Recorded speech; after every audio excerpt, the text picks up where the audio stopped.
करके यशोदा की गोदी में दिया। हमारा बालक स्वस्थ है कि अस्वस्थ है, डॉक्टर से पहले माता को पता चल जाता है। यद्यपि बालक बोल नहीं पाता है, बहुत छोटा सा बालक है, वो बोल नहीं पाता है कि उसके पेट में दर्द है कि पीठ में दर्द है कि कमर में दर्द है कि सर में दर्द है, लेकिन मैया पता नहीं कौन सी डॉक्टरी सीख रखती हैं कि जैसे ही बालक को गोदी में लेती है तुरंत बता देती है मेरे बेटे के पेट में दर्द है। अपने आप कैसे जान जाती है? कौन सा पता नहीं कौन सा थर्मामीटर माताओं में होता है कि बालक को लेते ही बता देंगे कि मेरे बेटे के पैर में दर्द हो रहा है। कोई आला नहीं लगाया, कोई चेकअप नहीं कराया, फिर भी बालक बोल नहीं पा रहा है, कैसे माताएं समझ जाती हैं? भैया ये तो माताएं ही जाने कैसे समझ जाती हैं।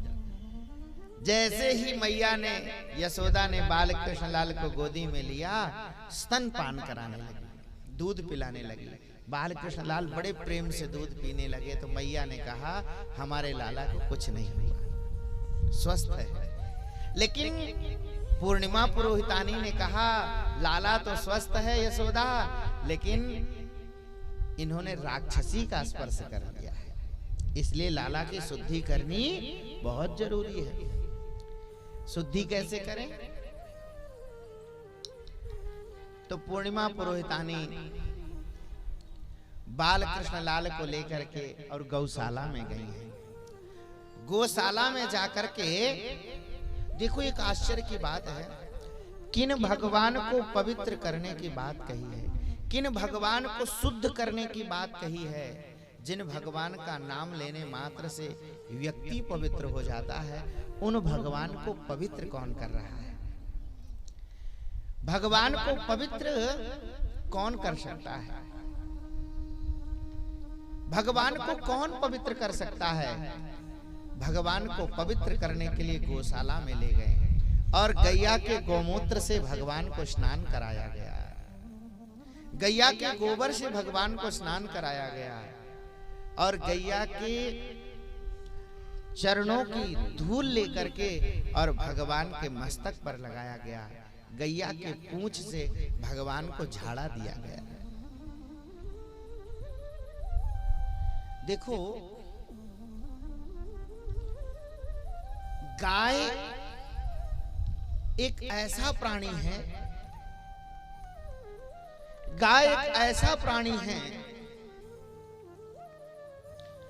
जिसका प्रत्येक वस्तु अमृत से भी श्रेष्ठ है। गैया का दूध तो अमृत है ही है, गैया का दही का क्या कहना है, और गैया के मक्खन का क्या कहना है महाराज, और गैया के छाछ का भी क्या कहना है, और गैया का घी तो महाराज घी ही है। ये सब तो अमृत है ही है। सबकी छोड़ो, गैया का मूत्र कितना पवित्र होता है, यह आश्चर्य की बात है। संसार में ऐसा कोई प्राणी नहीं है जिसका मूत्र पवित्र हो।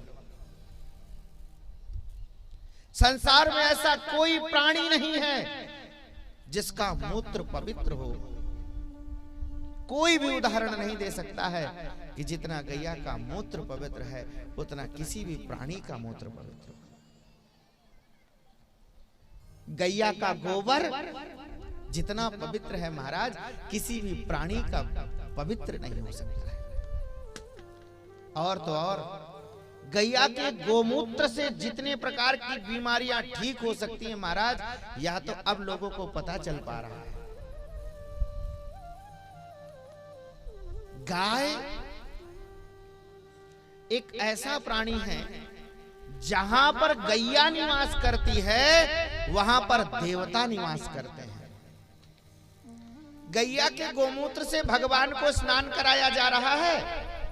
आप बताओ किसी प्राणी के गोमूत्र से भगवान को छुआ जा रहा हो तो? और तो और समस्त प्रकार के प्रायश्चित्तों का प्रक्षालन करने के लिए केवल एकमात्र अगर प्राणी है तो वो गाय है। गैया के गोबर, गोमूत्र, दूध, दही और घी को मिला करके हम पंचगव्य बना करके उसका प्राशन करते हैं। जब तक पंचगव्य प्राशन नहीं हो जाता है तब तक किसी भी प्रकार का कोई प्रायश्चित्त नहीं होता है। गैया का दूध कितना कीमती है यह तो भगवत कृपा से सब लोग जानते हैं। और गैया का दही, गैया का घृत, हम आपको एकदम सच्ची बात बताएं, सबसे पहली बात तो यह है कि गाय किसको कहते हैं, ये हमारे लिए जानना अब बहुत जरूरी हो गया है। पहले इतना जरूरी नहीं था, क्योंकि पहले कोई मिलावट नहीं होता था कहीं भी। गाय किसको कहते हैं यह हमारे लिए जानना अत्यंत आवश्यक है। केवल दूध देने वाले को गाय नहीं कहते हैं, केवल दूध देने वाले को गाय नहीं कहते हैं। गाय किसको कहते हैं?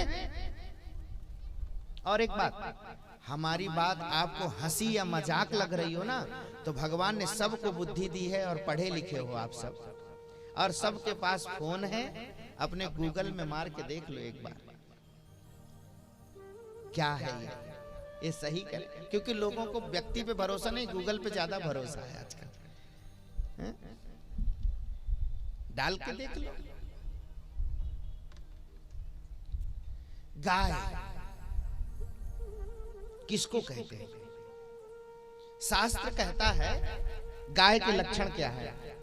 पहले बचपन में हिंदी में हमको गाय पर निबंध लिखने के लिए कहा जाता था, हम गाय पर निबंध लिखते थे। तो गाय पे जब हम निबंध लिखते थे, सब कोई लिखता था, बचपन में तो सबने गाय पे निबंध लिखा होगा। तो क्या लिखते थे? गाय के 4 पैर होते हैं, इस प्रकार से गाय पर निबंध लिखते थे। उसके सारे लक्षण उसमें लिखते थे हम, गाय के सारे लक्षण उसमें हम लिखते थे। तब जो सबसे अच्छा लक्षण गाय का लिखता था उसको सबसे ज्यादा नंबर मिलता था, है ना। सबसे अच्छा लक्षण जिसके होते थे, जो गाय को घटित कर देता था, वो बढ़िया होता था। गाय का दूध, गाय के घी, गाय का दही, गाय का छाछ, सब हम प्रयोग करते थे। गाय का मक्खन, उसमें लिखते थे ये क्या देता है, क्या होता है इससे। हमारे शास्त्रों में गाय का जो लक्षण है वो क्या है, बहुत ध्यान से सुनिए। गाय के लक्षण में गोत्व किस में घटित होता है? सबसे पहली बात, शासनादिमत्वम गोत्वम। गाय किसको कहते हैं? जिसके श्वसन होता है और जिसके गल कम्मल होता है उसको गाय कहते हैं।